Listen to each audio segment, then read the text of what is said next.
الحمد لله رب العالمين والصلاة والسلام على أشرف المرسلين محمد صلى الله عليه وسلم وعلى آله وصحابته أجمعين. بعد مسلم مولو بعلى تنتلا سبحانه وتعالى على من ينتتنتلا على من كتولا كمالو كمالا بكيسون النموني يرواني نياتو تادوالا كبو أتي على كلمة بلو سبحانه وتعالى man somi ya lon ko aman sina so sako boluntaño kawo duwa a jaabi fango jinde muhammad sallallahu alaihi wasallam kam ko qur'an o fango yen yamara ka ñamin ya ayyuha alladina amanu sallu alayhi wa sallimu taslima ako dankene ya molu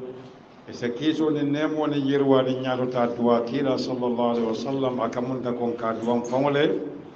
nsem fango di ala ya marola ko aya nati ñamin kabu amariya wa sallimu taslima walam kam fango di ala ya marola ko dinga fon kamin kili sallallahu alaihi wa sallam nte danna woto bar ala ya marom ben fango di la walla bi ma'ana kala ya maro tamande ko ayam bulala ñami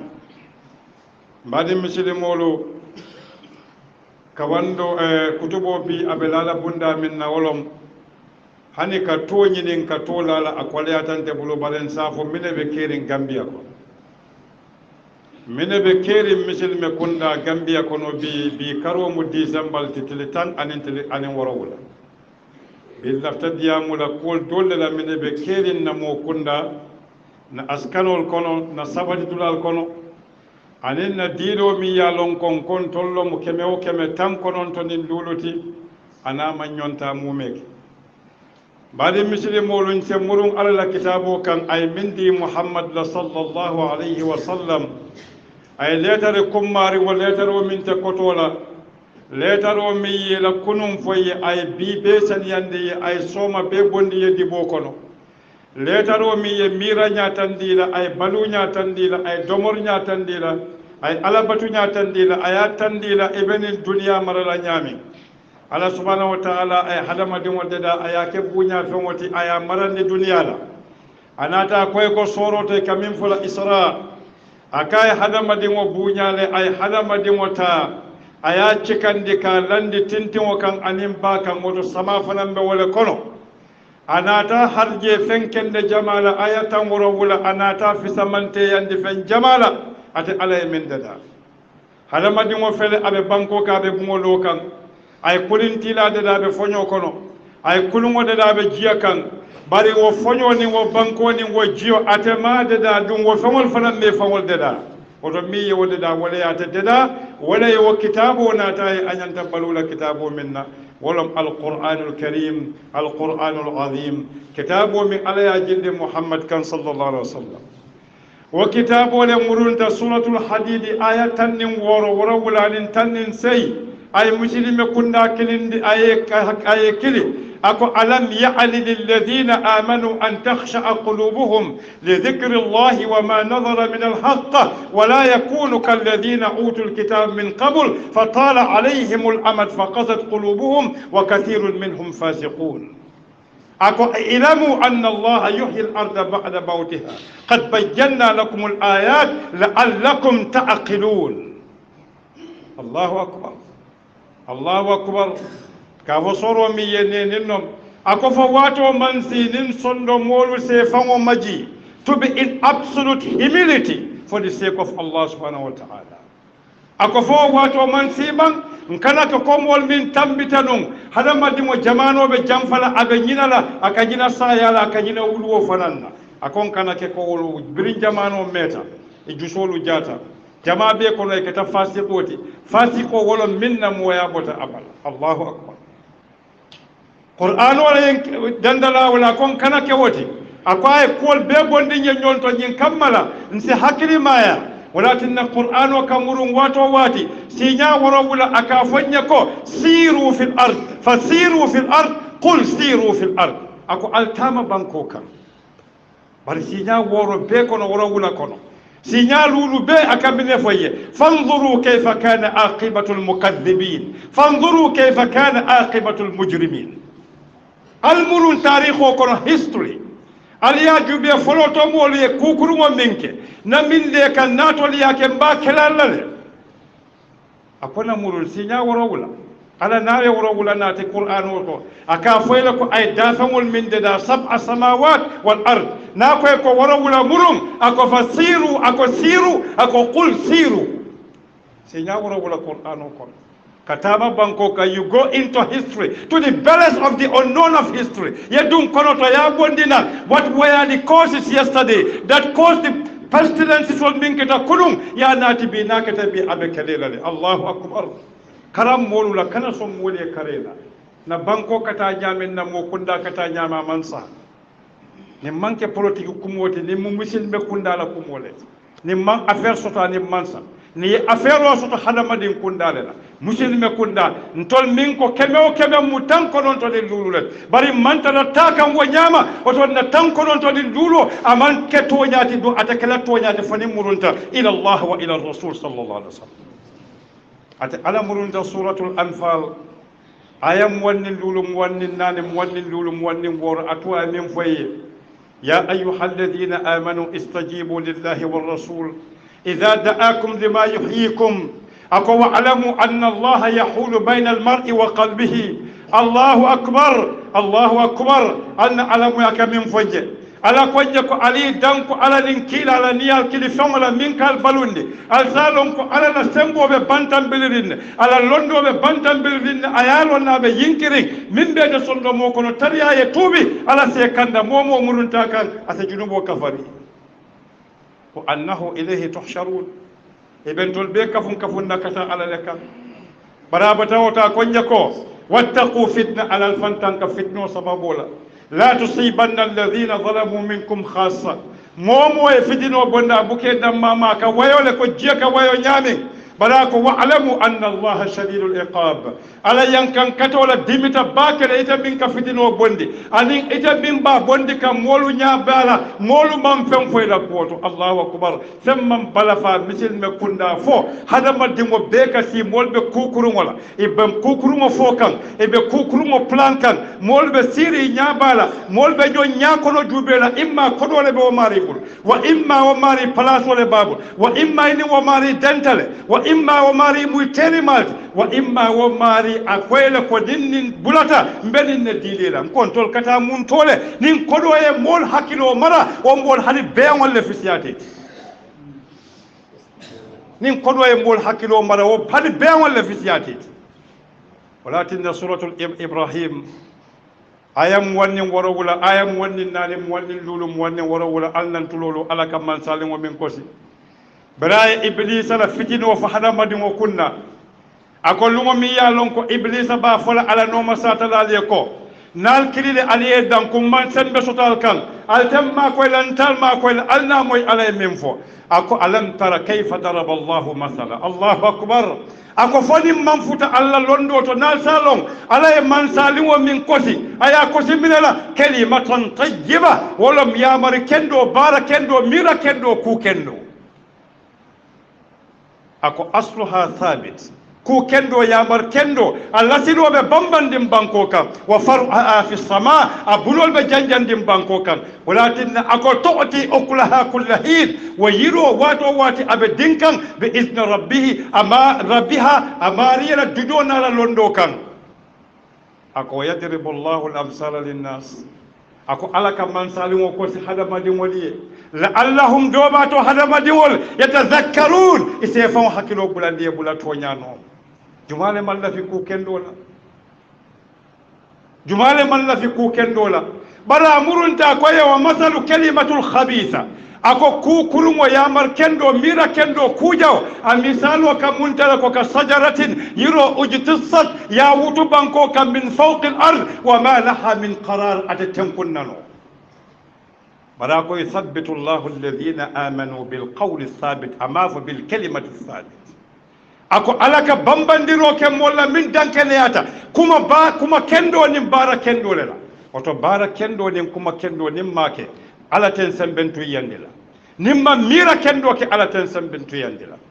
walakinna ni furta gambia bi min be keri e ko sate bi yalon ko kebalo ala ya tunyede e ko kebalo malon jika kendo nyanta kala nyami oto din dindingol kulubaliyata ila kulubaliyadin tajiren tayyale katanyon sate mi yalon ko kebal malon kulwoɓe bunda min to oto dindigol ɓe kela minati annan fanjinin kawola ba dindigol ke yaka kebal le bar kebal kam min kenna musilme kunda ñiñataba a mantara ñiñari kumola barola ŋaniyala kukeñoyala ama ñiña mbeɓe siriñ ɓe seediyariŋala alnan tulolo walatinna gambiya bi alhalo min to bi ni ba misali la qur'an o ya dilale e ka fo soro min ye suratul hajj alkiyama na sita molɓe kela ñamin al gambiya ɓe kekan woñamale bi walatinna silan balom ninti fo alkiyama gambiya ta sitale faman siba walatinna suratul hajj aya kelin fo aya nani qur'an o konje ko ya ayyuhan nasu atol molu ittaqu rabbakum alal fantanka almariyella yama soso ako inna zalzalati sa'a ako lumola jala jaro ala koleya ako azimun inna zalzalati sha ako shay'un azimun fem balum wolom alkiyama nasita lumo wato nasita mammawo min be kelaje ako kubalum ne gambia alhalo misali bi aka muntala ko bi we are in the hour the final hour of the day of resurrection kamunta ko bi alkiyama inna zalzalati sa'a shay'un azim ako yawma tarawunaha lunga min albo lunga mabela ako tazahalu kullu murdi'atin amma arda'at musuwa musu ba dimo susunde kabe nyina la susundi rola ba faila wa tada'u kullu zati hamlin hamlaha kono ma ba kono jindila abortion abe wulula wato sita mansi birabota ko watara nasu sukara ibe mol jelebe mulunka ko ibe sirarin wa ma hum bisukara ala ko mansira walakin azab Allah ala la yankankato shadidun wala wartahada madul ko kam be wala kono ye momo jaka muntaka be sirarin ye momo je silo ka abuka fe mira mbe mine sotola mbatala jumale bulu mbe jumale nenela mbe jumale nenna mbe jumale doyala mbe sella jumale furekan o donne be keri mobe confused there is too much Allahu akbar o mo kunda tabete yala do mbe al halole kono ala natan dandala koye ko iblisa mo kana bulanoma katumbe iblisa le noma nyinata le mbe niyele noma nta tonya noma alina nyakono jube tuje alina alaje anin kila alina hadama dingol je anin dingol nim mamari ngo soma nimma woke dolong ala be nyinin kala yalo dimbala fa waratan tol la koto soman tol be mine fola alay momin ka fa wonene itebe min to it wobuka fo ite ka min fo itawoto o mo sifa jumale misilime kunda jiko dol bije wol manyan na folam misilime kawando kono bari muni ya sabu fata fokata jiko lan kenema tan kono bakele there is too much hypocrisy there is too much double standard there is too much cross purposes there is too much of everything that is evil and bad asiyatale force wurin safo fonsem fongole faling na bon fannenela bukata nyato kodo de sotol palaso de sodla londo de sodla courant be siare karambaliya be siare dabolo nin jata kolol be siare tol donneya fentem ni alata kukiri kamini kili koyte wadde ibe dinewol to min mambeteya ite jata kolo fala wala la rawoto wala dabo iba falan toliya mine keta islamo do mu dinol te min ka seniya nim mo la palaso man seniya jato buka seniya ni jato man seniya hakilo buka seniya ni hakilo man seniya baro buka ki alay alama alay mbetan alama alay mbet wala siloka alama alay mbetan di norola bari min be keri musilme kunda man nyinya alna murum min be kera man nyinya mbeya fo min buka fo kana fo katum dindingol ben karani kande du yalo dindingol binan dankala sanji keme nyato kebal min be kaburo kono be dankala le ite dankala nin kan koy man kulonde be dankala koy kula tibulu min man betea walatin islamo mu fawolti da fulalom ni malon abe sapula ye fawo kuntu ay bodo kuntu al kana songal islamo mu jikoleti islamo mu mira nyani balu nyaleti islamo manke ena signalulu misiro kono saloke amanke woti alan na ganiyel saniyandi alina tonya fo haji tonya la tonya ni haji tala fenne bukete tora koten ni haji da tonya la fente dunya min be tora la ala de tankale ala buka femma koy min manke toñati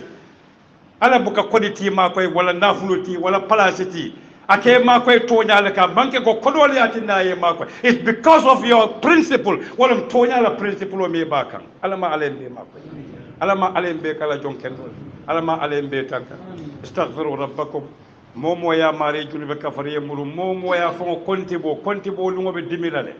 junubu mesango siyata sako junube ba nimma muru alabe min kala nante bola bata kono e kaje bebe complain ka ye momoje na ma fay marché kolayat asa fay fentente bul asa fay sukuru courant wala ben asa fay yela sil wala ben asa fay ko ninne ben fente ademu yankan katoleti ala atentol tumbun na barabe sababu dilalla ka tumbota normale min den courant nambe batala barako be kerin firmo manke wala firmo keta barako ta ko alama alayen tanka wala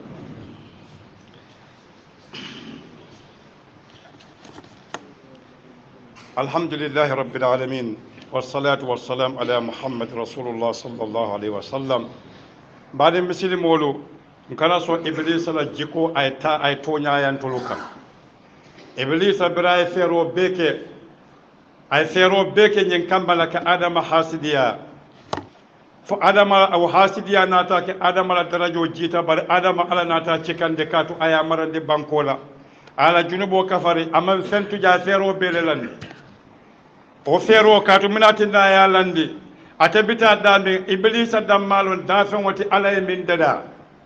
ayala kitiyo kuntu alkiyama mansi kabita dimbale kono wadi mitabe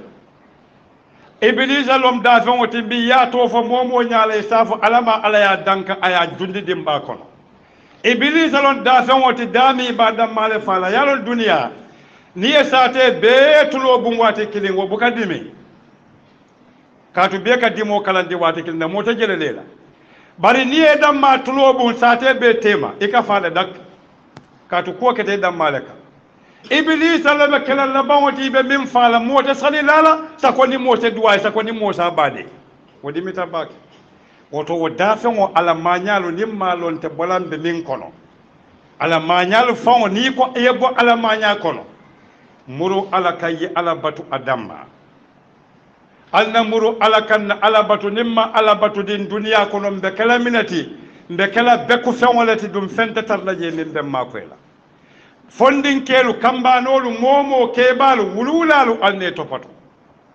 mo kana fasi ila wulula bulu kana barandi kane da kuntwala idam pangoji i wululale kumo fay wululale min bunyata al yatim wala nafulo mo kana sutiyala ninko aliyatim wala nafulo sain kumo tata mol min be official kono minna banko marandi minula mol bemu aliyatimu jelle be gambia kono aliyatimu jelle fama kallem pojo ana bama woto aliyatimu wala kodo qur'ano ko wala taqrabu mal aliyatim illa billati hiya ahsan walakin mufin kunda musilme kunda ni ko tubabu kunda corruption o wadi yakelele Qur'an wala corruption o kili jannim mo ba kella bari nimbo man fangolon abuka bunya manna dino wala lom manna kitabo lo jumale manki al yatim woti sai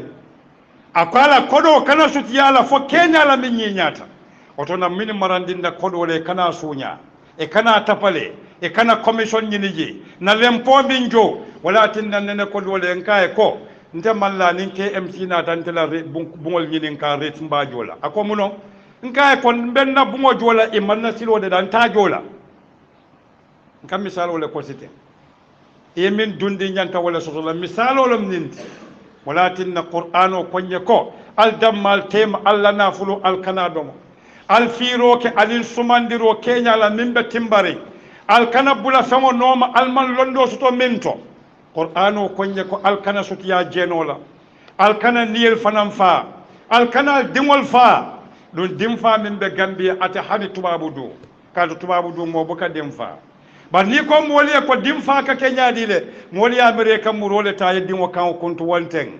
dimo min ka fa gambia tilo kono atata le fo dinguli kilindiya konte aka kenya dile ya dimo wulu ya to silo kan ko beyon e man jiko kale ma karandiya faale ya dingo wulu yadi wandi molla ya kulu anila totalo ni dino mankele ya faale mo jelle ko ke gambi kanam fanne alama alembe mako alama ala na kumo moy ne mo kende matina wata alama ala ndonde sila kendo kan alama ala sondo moluku na murun at alakan na murun kila kan na murun islamo kan modatar la islamo kono a ñama yetara koma soso ñala ki gette jata kende yala mira ñala yir wala foy sita ñaato bandiyaje ñaato ta manke dino ana baranya e fatatale dino mu jikoleti jannabe kala ka foke so fondalo banko kan walatin ala bira adama karandi ay londo diyala asababu amankuto aya yamar minna aya kele ni ala diya long ay min dila walatin ala nemo kana ala nemo beku ala nemo tentu ala nemo ka tentu nyaadile akoy minke woken yewoke durayda hata wa sallallahu ala muhammad wa ala alihi wa ashabihi ajma'in qumu ila salati ibadallah yarhamukum allah